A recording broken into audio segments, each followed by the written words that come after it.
Assalamualaikum warahmatullahi wabarakatuh. Anak-anakku sekalian, siswa kelas 11 program IEK Madrasah Aliyah, khususnya Madrasah Aliyah Negeri 3 Palembang. Kali ini kita akan membahas bab yang keempat dari semester yang pertama, yaitu tentang ayat Al-Quran dan hadis Nabi yang berbicara masalah melestarikan lingkungan. Anak-anak sekalian yang mudah-mudahan dirahmati Allah, salah satu tujuan atau fungsi hidup manusia itu adalah khalifatul fil ard, menjadi khalifah di muka bumi yang tugasnya adalah memakmurkan, melestarikan, menjaga alam semesta ini. Karena manusia yang diberikan akal, otak, pikiran, sehingga ini adalah potensi untuk bisa jadikan modal untuk melestarikan, menjaga, dan mengawasi alam semesta ini. Untuk itu, salah satu tugasnya kita adalah menjaga keseimbangan alam, melestarikan alam semesta ini. Islam sebagai agama yang sempurna juga menuntun kita, umatnya, untuk memperhatikan, menjaga lingkungan hidup, melestarikan lingkungan hidup, dan membenci orang yang berbuat kerusakan terhadap lingkungan ini. Ada beberapa ayat yang bisa kita renungkan bagaimana Allah mengingatkan dan menuntun kita. Yang pertama dalam surah Ar-Rum ayat 41 dan 42. A'udzubillahi minasyaitonirrajim.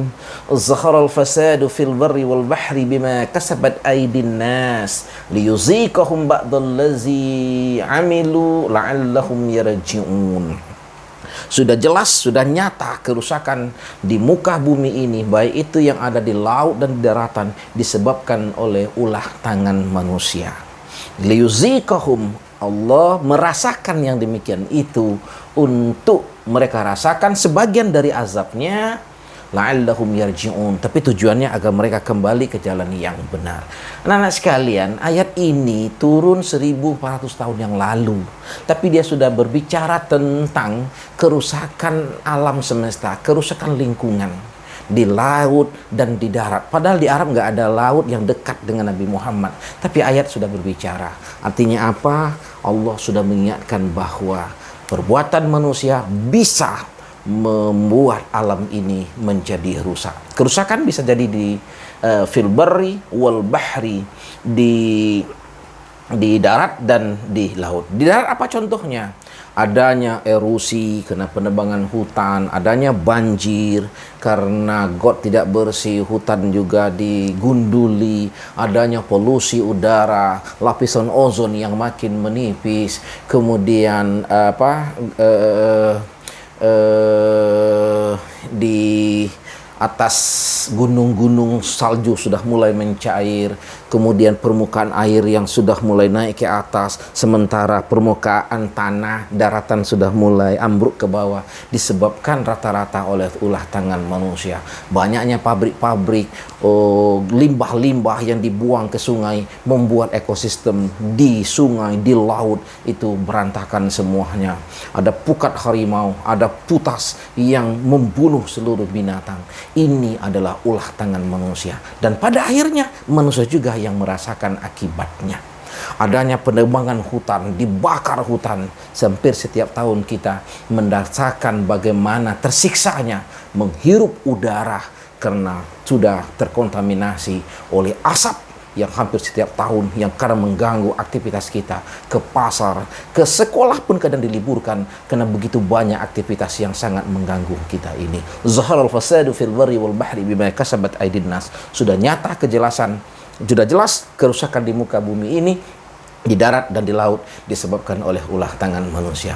Kita jangan sampai ikut andil untuk merusaknya.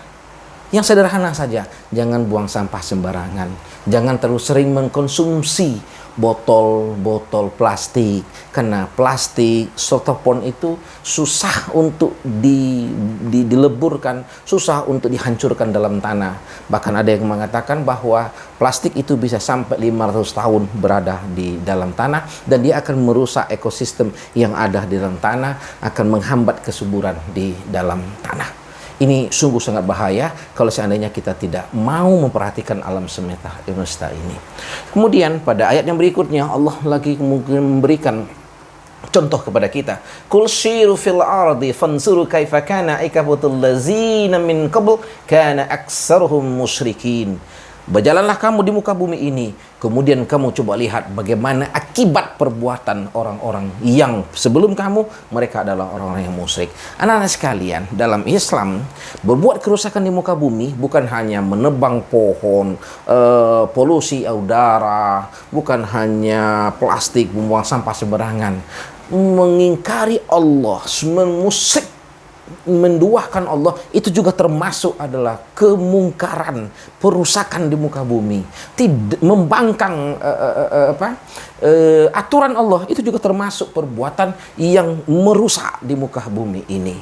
Kita disuruh berjalan, lihat contoh, kita baca Al-Quran, bagaimana kaum Ad dihancurkan oleh Allah, bagaimana Fir'aun dihancurkan oleh Allah, bagaimana Korun dihancurkan oleh Allah, Namrud dihancurkan oleh Allah. Mereka adalah orang-orang yang zalim, yang berbuat kerusakan, termasuk musyrik kepada Allah Subhanahu wa taala. Lalu berikutnya, anak-anak sekalian, Allah secara tegas di dalam surah Al-A'raf ayat 56 mengatakan bahwa wala tufsidu fil ardh, janganlah kamu berbuat kerusakan di muka bumi ini ba'da islahiha, sehingga setelah kamu mengadakan perbaikan. Jadi ada yang melestarikan alam, tapi ada juga yang merusak kerusakan. Hutan ditebang dengan secara sembarangan, tanah-tanah pertanian itu dikasih pupuk dengan membabi buta, sehingga bukannya sekali dua kali memang tumbuh-tumbuhan bisa subur, tapi kemudian tanahnya akan menjadi rusak. Wala tufsidu fil ardi ba'da islahiha, janganlah kamu melakukan kerusakan di muka bumi setelah kamu melakukan perbaikan. Wada'uhu hafa wa tama'a, dan memintalah kamu kepada Allah, berdoalah kamu kepada Allah dengan penuh harap dan penuh ketakutan. Inna rahmatallahi qaribun minal muhsinin, sesungguhnya rahmat Allah dekat kepada orang yang berbuat baik, termasuk yang berbuat baik terhadap alam semesta, menjaga keseimbangan alam, ikut melestarikan alam, menjaga dunia ini, itu dicintai oleh Allah, dan Allah tidak senang kepada orang yang berbuat kerusakan. Anak-anak sekalian, jangan sampai kita termasuk orang yang berbuat kerusakan, walaupun hanya dengan buang sampah sembarangan, itu termasuk berbuang sampah, termasuk dari berbuat kerusakan di muka bumi ini. Kemudian dalam surah Hud ayat 27, Allah menggambarkan tentang bentuk perusakan alam semesta lainnya, yaitu yang membangkang, yang mengusir, yang mengejek, yang menghina, bahkan ingin membunuh nabi, menjelek-jelekkan para nabi. Inilah digambarkan oleh Al-Quran. Faqala al-mala'u allazina kafaru min qaumihi, dan berkatalah para pemimpin-pemimpin orang-orang kafir dari kaumnya, ma naraka ila basharun mislana, kami tidak melihat kamu para nabi kecuali hanyalah orang seperti kami. Wa ma naraka taba'aka illa allazina hum araziluna badiyar ra'i, dan kami tidak melihat orang-orang yang mengikuti kami kecuali adalah orang-orang yang hina di antara kami, dan kami tidak akan mengikuti kami karena kamu adalah orang-orang yang dusta. Ini sikap orang-orang kafir, pejabat-pejabat, para pemimpin-pemimpin yang mengolak, mengusir mentah-mentah para nabi, ajaran nabi. Ini termasuk salah satu perbuatan yang berbuat kerusakan di alam semesta. Kenapa? Karena perbuatan seperti ini akan bisa mendatangkan azab dari Allah Subhanahu wa ta'ala. Anak-anakku sekalian, ada lagi perbuatan lain yang juga dianggap sebagai perbuatan yang akan membuat kerusakan di muka bumi. Apa? Orang yang menahan harta tapi tidak mau memberikan harta kepada orang lain, kagum dengan kehidupan dunia sehingga tidak membantu orang lain. Terjadilah kesenjangan sosial yang sangat luar biasa. Dalam surah Al-Baqarah ayat 204 dan sampai 206. Wa minan nasi may ya'jibuka qawluhu fil hayatid dunya wa yushhidullaha ala ma fi qalbihi wa huwa aladdul hisab. Dan di antara manusia akan muncul orang-orang yang bila kamu mendengar ucapannya, itu sangat mengagumkan kalimat yang keluar dari mulut mereka, terutama kalau mereka berbicara tentang kehidupan dunia. Wa yushhidullah ala ma fi qalbihi, padahal Allah mempersaksikan dalam hati mereka. Wa huwa aladdul hisam, mereka sebenarnya adalah penentang yang paling keras. Hati-hati, akan muncul orang yang kalau berbicara begitu bagus, wah bicara dunia, tapi pada akhirnya menggiring orang jauh dari agama. Ada yang mengatakan bahwa semua agama benar, ada yang mengatakan bahwa agama tidak terlalu penting kalau seandainya akan membuat orang sibuk saja beribadah, tinggalkan itu, dan waktu harus diisi dengan sesuatu yang positif. Time is money, kata mereka. Waktu adalah uang. Tidak, dalam Islam bukan itu.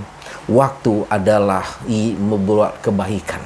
Waktu adalah melakukan amal kebaikan. Bukan hanya dihitung dengan uang.